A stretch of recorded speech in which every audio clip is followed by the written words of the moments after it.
বাড়ির বউদের হাজার ঝড় বৃষ্টি হোক না কেন তবুও কাজ করেই যেতে হয়। তো যাই হোক, আজকে আমাদের বাড়িতে পিঠে বানানো হবে। এই ঝড় বৃষ্টির মধ্যে কেন পিঠে বানানো হচ্ছে সেটা অবশ্যই তোমাদের সঙ্গে শেয়ার করবো।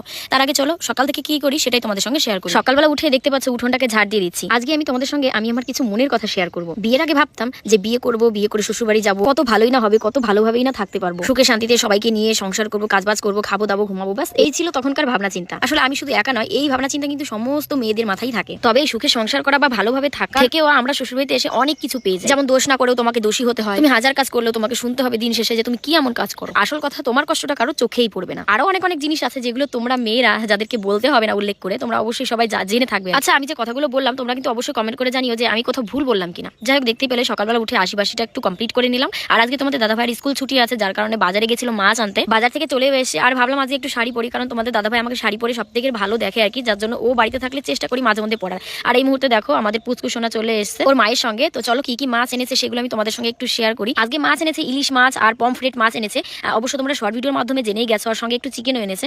তো দেখো তোমাদের দাদাভাই এক এক করে মাছগুলো দেখাচ্ছে। তোমাদের দাদা বাড়িতে থাকলে সবসময় চেষ্টা করি একটু বেশি পদ রান্না করার আর একটু ভালো ভালো জিনিস রান্না করার, কারণ ও সকালবেলা 7টা সাড়ে 7টার সময় স্কুলে চলে যায়, সেরকম ভালোভাবে কিছু রান্না করে দিতে পারি না, আর সেরকম কিছু খেয়েও যেতে পারে না। যার জন্য চেষ্টা করি যখনই বাড়িতে থাকে একটু ভালোভাবে ভালো কিছু রান্না করে দেওয়া। আর এদিকে তোমরা হয়তো ভাবছো যে তোমাদের দাদাভাই কেন মাছ কাটছে। আসলে এত মাছ আমি এখন কাটলে পরে আমি রান্নার জিনিস গোছাতে পারবো না, সেই জন্য ওকে বললাম যে তুমি মাছ কটা কেটে ধুয়ে দাও। তো দেখো এদিকে মাছ কেটে সুন্দর করে ধুয়ে দিয়েছে। আর আমি এদিকে রান্নার জন্য মশলা সবকিছু করে নিয়েছি। আর দেখো এদিকে রান্নাও চাপিয়ে দিয়েছি। আর আজকে হচ্ছে পমফ্রেট মাছটা রান্না করবো। ইলিশ মাছটা আজকে রান্না করবো না, কারণ ইলিশ মাছ কদিন ধরেই খাওয়া হচ্ছে, তো রেখে দিয়েছি ফ্রিজে, এক করে পরে রান্না করে খাওয়া যাবে। আচ্ছা চলো কি কি রান্না বান্না করি সেটা রান্নার পরেই তোমাদের সঙ্গে শেয়ার করবো। তো দেখো রান্না বান্না কমপ্লিট করার পরে আমি শাড়িটা চেঞ্জ করে নিয়েছি, কারণ এতটা গরম লাগছে তোমাকে বলে বোঝাতে পারবো না। তো এদিকে দেখো পমফ্রেট মাছ আর সঙ্গে চিকেন কষা আর ধুন্দুলের তরকারি ইলিশ মাছের মাথা দিয়ে করেছি। তো অবশ্যই তোমরা শর্ট ভিডিওর মাধ্যমে দেখতে পেয়েই গেছো। দেখো সবাই মিলে বসে পড়েছি, এখন খবর দেখছি আর হচ্ছে ভাত খাবো আমরা সবাই মিলে এখন। তো সেদিনকে আমি আর ভিডিও করতে পারিনি, তার পরের দিনকার ভিডিও এটা হচ্ছে দুপুরবেলাকার ভিডিও, মানে খাওয়া দাওয়া হয়ে গেছে আমাদের। এখন হচ্ছে পিঠে বানানো হবে, দাদু এসেছে আমাদের বাড়িতে, সেই জন্য পিঠে বানানো হবে। আর বৃষ্টি এত পরিমাণে হচ্ছে তোমাদেরকে বলে বোঝাতে পারবো না। তো এখন হচ্ছে দেখো আমি উনুনটা লেবো, যার জন্য আমি মাটি নিয়ে আসতে গেছিলাম। আর মা এখনই পিঠে বানাবে, যার জন্য আমাকে এখনই বৃষ্টির মধ্যেই এইগুলো করতে হচ্ছে। তো এদিকে দেখো শাঁসটা বসিয়ে রেখেছিল গরম উনুনের উপর, তো শাঁসটাও গরম হয়ে গেছে। তো ওদিকে আমি রেখে দিয়ে এখন উনুনটাকে ভালো করে লেপে নিচ্ছি। অনেকদিন হয়ে গেছে আমাদের মাটির উনুনে রান্না করাই হচ্ছে না, তো আজকে হচ্ছে একটু জল গরম করেছে বাবা। আর এদিকে হচ্ছে আমি এখন উনুনটা লেপে নিচ্ছে, মা এখন পিঠে বানাবে। তো দেখি শীত না পড়লে আর এই উনুনে আসা হচ্ছে না রান্না করার জন্য, শীত পড়বে তারপরে আমরা এই উনুনে আসবো।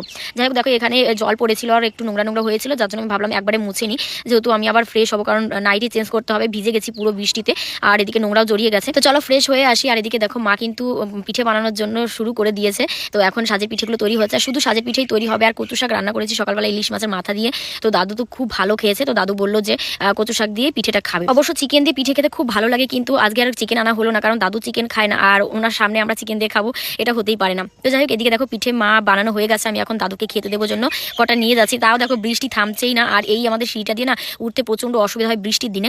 তো যাই হোক ওইভাবে আসলাম। আর এদিকে দেখো দাদুকে খেতে দিয়েছি, আর দাদু বলছে খুব ভালো খাচ্ছে। দাদু সাজের পিঠে আর কচু শাক একদম মানে ফেভারিট বলতে পারো, এত ভালো খেয়েছে। আজকে অনেক কচু শাক রান্না করেছিলাম, দাদু একাই অনেক বেশি খেয়েছে আর কি, অনেক ভালো খেয়েছে। তো যাই হোক ওদিকে দাদুকে খেতে টেতে দিয়ে তারপরে আর কোনো ভিডিও করা হয়নি। তারপরে রাত্রেবেলা আমরা এখন রান্না বান্না হয়ে গেছে অবশ্য।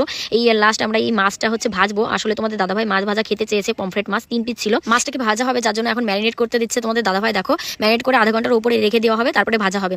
তো চলো এই মাছটা ভেজে তারপরে আমরা খাওয়া দাওয়া কমপ্লিট করবো। তো আজকের ভিডিওটা তোমাদের কেমন লেগেছে অবশ্যই কমেন্ট করে জানিও। আর তোমরা যে আমার এই ছোট ছোট মিনি ব্লগগুলোকে এতটা পরিমাণে ভালোবাসা দিচ্ছ সত্যি বলে বোঝাতে পারবো না। তোমাদের অসংখ্য ধন্যবাদ আমার পাশে থাকার জন্য। তো দেখো এদিকে মাছ ভাজা একটা হয়ে গেছে, আরো 2টো হবে, তারপরে আমরা খেতে বসে যাবো। দেখো এদিকে দাদুকে বসে দাদু বসে গেছে, এখন দাদুকে খেতে দিচ্ছি। তো চলো সবাই খুব ভালো থেকো, সুস্থ থেকো, দেখা হবে নেক্সট ছোট্ট মিনি ব্লগের সঙ্গে। ততক্ষণ সবাই খুব ভালো থেকো, সুস্থ থেকো।